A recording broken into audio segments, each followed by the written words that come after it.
News eight 7 में खुशामदीद। मैं हूं मरियम खान। सबसे पहले न्यूज़ हेडलाइंस।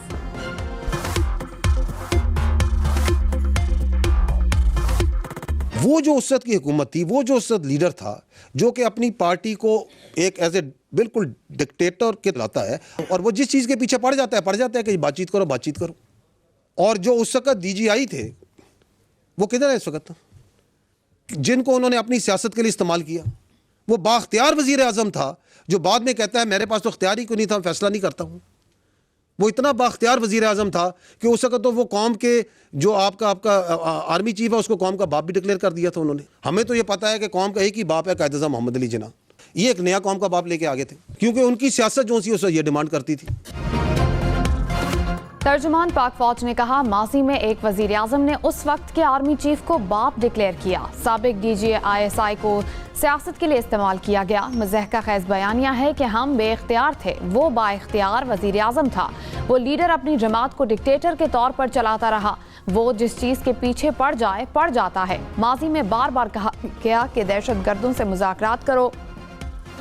पूछें तालिबान से क्या मोहब्बत है। मिलिट्री ऑपरेशन नहीं करना तो फिर करना क्या है? फिर क्या दहशत गर्दों के पैरों में बैठ जाना है?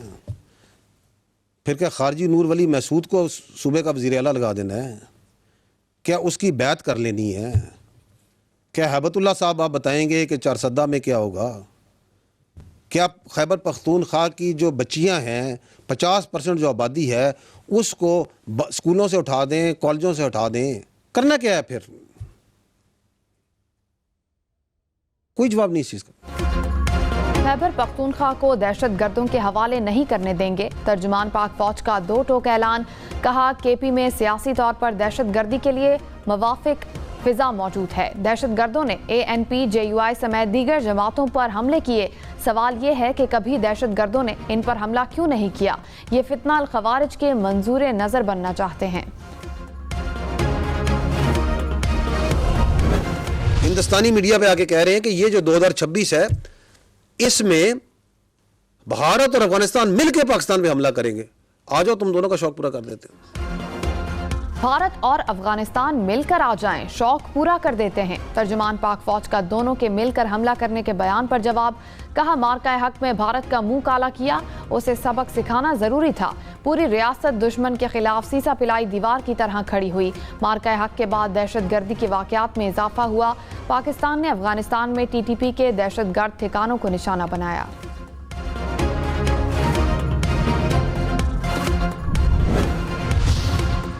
तर्जुमान पाक फौज ने कहा, भारतीय सरपरस्ती में अफगानिस्तान खित्ते में दहशत गर्दी का मरकज बना हुआ है। फितना अल खवारिज और फितना अल हिंदुस्तान का गढ़ अफगानिस्तान में है।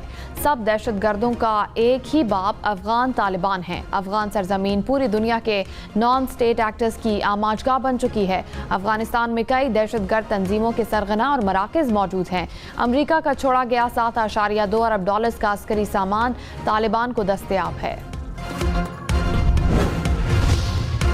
DG ISPR ने कहा, फील्ड मार्शल ने वाज़ेह किया कि दहशत गर्दों से कोई बातचीत नहीं करनी, उन्हें कोई स्पेस नहीं देनी। फील्ड मार्शल 2023 के शुरू में पेशावर गए, क्लियर किया कि खवारिज का इस्लाम से कोई ताल्लुक नहीं, हमें किसी से कोई हमदर्दी नहीं।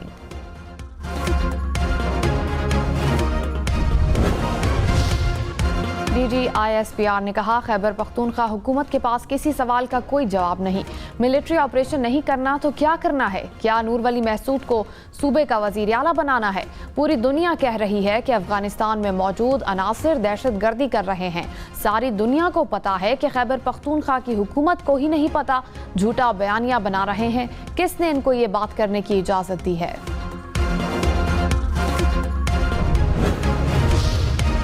तर्जुमान पाक फौज ने कहा, किसी की सियासत या कोई ज़ात पाकिस्तान से बड़ी नहीं। हमारे लिए तमाम सियासी जमातें, लीडर्स, मज़ाहिब, फ़िरके बराबर हैं। आइन कहता है कि मुल्क की सलामती और खुद मुख्तारी के खिलाफ कोई कुछ नहीं कर सकता। रियासत होगी, सिक्योरिटी होगी तो तरक्की और कारोबार होगा। मुल्क आगे बढ़ रहा है क्योंकि ये अल्लाह का तोहफा और मुआवजा है।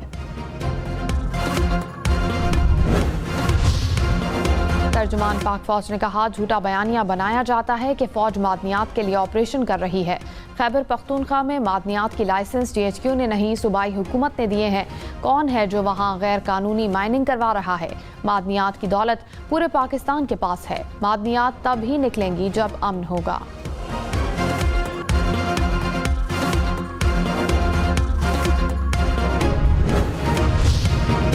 बलूचिस्तान में लेविस फोर्स को बलूचिस्तान पुलिस में जम कर दिया गया। वजीर आला सरफराज बुगटी ने कहा, बलूचिस्तान में यकसा कानून के निफाज से मुतालिक इंतकामी इबाम खत्म हो गया।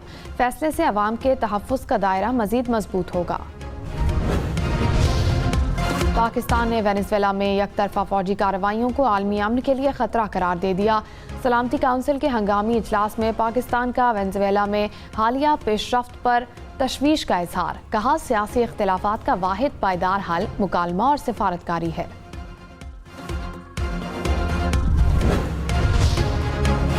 Air chief marshal Zaheer Ahmed Babar से बांग्लादेशी फ़िज़ाइया के सरबराह की मुलाकात। ऑपरेशनल ताउन और इदारा जाती हम आहंगी को मजीद मजबूत बनाने पर जोर। JF-17 थंडर तैयारों की मुमकिना खरीदारी पर भी तफसीली तबादला ख्याल। तर्जुमान पाक फौज ने कहा, दहशतगर्दी के हालिया तमाम वाक़यात में अफगानी मुलव्विस हैं। गुज़िश्ता साल दहशतगर्दी के 10 बड़े वाक़यात हुए। इन वाक़यात में तमाम खुदकुश हमलावर अफगानी थे। दहशतगर्दी के वाक़यात में ज़्यादातर सिविलियंस को निशाना बनाया गया। DG ISPR ने दहशतगर्दी के वाक़यात और उनसे पाक अफवाज के निमटने की तफसीलात स्क्रीन पर दिखाई।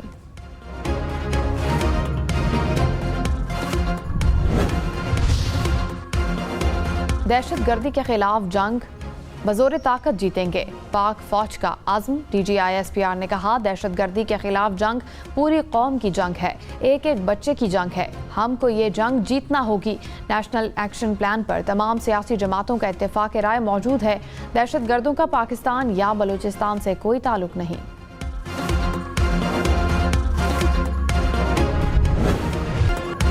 तर्जुमान पाक फौज की प्रेस कॉन्फ्रेंस में शहदा को सलाम। DG ISPR ने कहा, शहदा में पुलिस, अफवाज और FC के जवानों के अलावा आम शहरी भी शामिल हैं। पाकिस्तान स्टॉक मार्केट में एक और रिकॉर्ड। मार्केट पहली बार 1,85,000 पॉइंट से ऊपर। मार्केट 2653 पॉइंट्स इजाफे से 1,85,062 पॉइंट्स पर बंद हुई। इंटरबैंक में डॉलर 3 पैसे सस्ता, कीमत 280 रुपए 7 पैसे हो गई। एक तोला सोना 3200 रुपए महंगा, कीमत 4,67,962 रुपए हो गई। पेशावर में आटे की कीमत में एक बार फिर इजाफा। 20 किलो का थैला एक हफ्ते में 400 रुपए महंगा। 20 किलो थैले की कीमत 2600 से बढ़कर 3000 रुपए हो गई। क्वेटा में भी आटा 20 रुपए किलो महंगा, फी किलो कीमत 130 रुपए हो गई।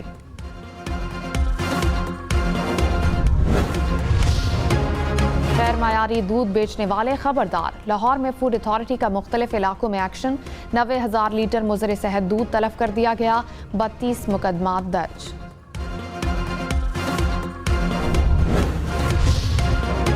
कराची में ट्रैफिक हादसा, एक और शहरी की जान चली गई। शेरशाह गुलबाई चौक फाटक के करीब गाड़ी की टक्कर से मोटरसाइकिल सवार जान बहाक। लाहौर में free mobile phone charging service का आगाज।